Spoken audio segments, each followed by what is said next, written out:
Assalamualaikum warahmatullahi wabarakatuh. Shalom, Om Swastiastu, Nama Budaya, Salam Kebajikan untuk kita semua. Yang saya hormati, dosen mata kuliah pengembangan profesi dan konseling, Ibu Cindy Marisa, dan teman-teman kami semua yang saya tidak bisa sebutkan satu persatu namanya, akan tetapi tidak mengurangi rasa hormat kami kepada kalian semua. Baik, pada hari ini kelompok kami, kelompok 8 akan memaparkan dan mempresentasikan materi pada hari ini yang berjudul kredensialisasi profesi konseling yang akan dipaparkan oleh rekan-rekan kami yaitu Mutia Safira, Aulia Sehwandani, dan Mutiara Nazila. Baik, untuk mempersingkat waktu, kita akan memulai presentasi pada hari ini. Waktu dan tempat dipersilahkan. Baik, saya akan menjelaskan pengertian tentang kredensialisasi. Kredensialisasi adalah proses pengakuan formal dari organisasi profesional yang menetapkan standar dan persyaratan yang diperlukan untuk praktik konseling. Kredensialisasi memastikan bahwa para konselor memiliki kualifikasi dan keterampilan yang diperlukan untuk memberikan layanan yang aman dan efektif kepada klien mereka.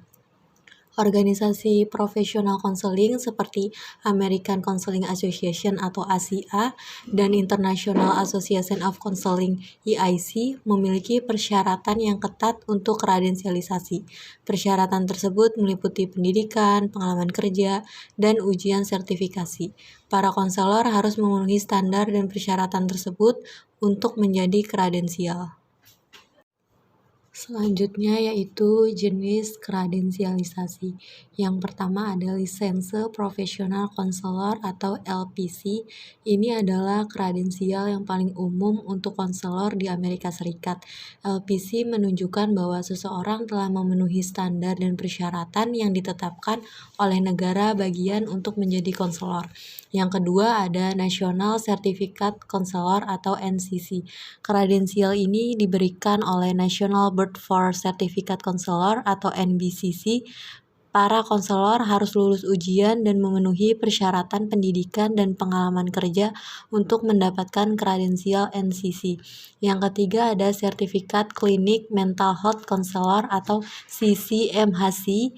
Kredensial ini menunjukkan bahwa seseorang memiliki kualifikasi khusus dalam bidang kesehatan mental dan telah memenuhi standar dan persyaratan yang telah ditetapkan oleh NBCC.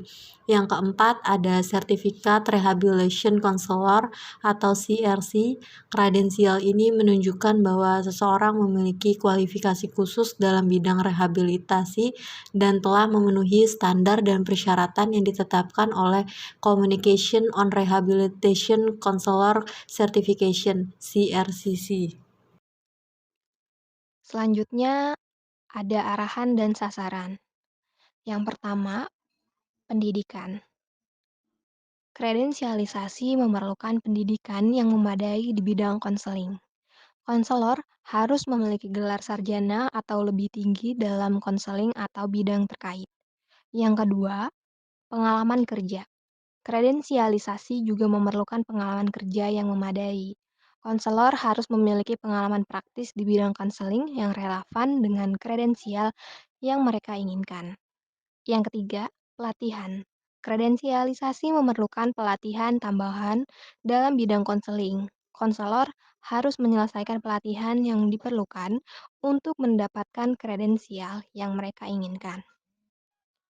Yang keempat, ujian. Kredensialisasi memerlukan konselor untuk lulus ujian yang relevan dengan kredensial yang mereka inginkan. Ujian ini biasanya menguji pengetahuan dan keterampilan konselor dalam bidang konseling.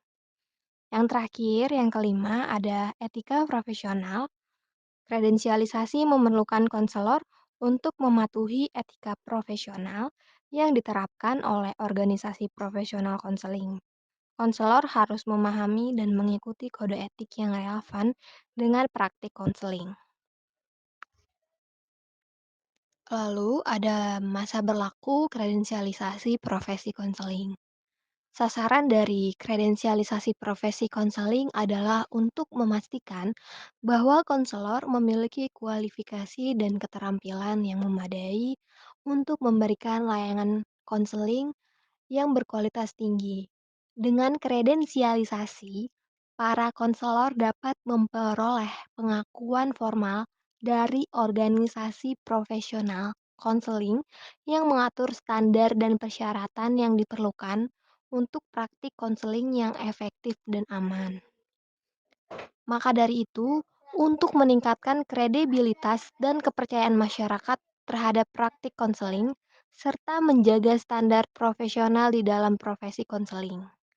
Untuk memperbaharui kredensial, konselor biasanya harus menyelesaikan persyaratan yang ditetapkan oleh organisasi yang memberikan kredensial, seperti menyelesaikan jumlah jam pelatihan tambahan, menjaga etika profesional, dan melaporkan pengalaman kerja terbaru. Setelah persyaratan tersebut terpenuhi, konselor dapat mengajukan permohonan perpanjangan kredensial dan membayar biaya yang diperlukan. Dan yang selanjutnya ada penilaian dan prosedur. 1. Evaluasi kualifikasi.